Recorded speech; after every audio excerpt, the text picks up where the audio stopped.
为了提升医师参与临床新药研究的能力，提供患者最新的医疗照护与诊断品质，奇美医院与台湾 AZ 共同签署临床试验计划。因为 AZ 在医药界是以创新闻名，那么它有非常多新的药物、先进的治疗方式。那么如果能够引进台湾，一定可以顺利帮忙台湾，我们能够达成癌症死亡率下降1/3的目标。将挂牌质证给奇美医院，这次合作结合奇美体系的临床研究，与台湾 AZ 在全球疾病药物治疗领域，要让临床试验发展迈向新的里程碑。奇美其实在quality 上面都非常的棒，那也经过了很多法规上面的审核，然后也一直不断的优化 clinical trial 的 recruitment 跟 process， 所以其实也非常开心可以再次与奇美继续合作，加速这个clinical trial， 帮助更多的病人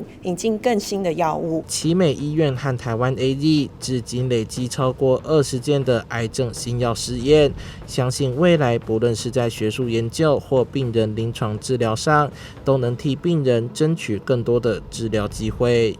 记者宋怀谈的报道。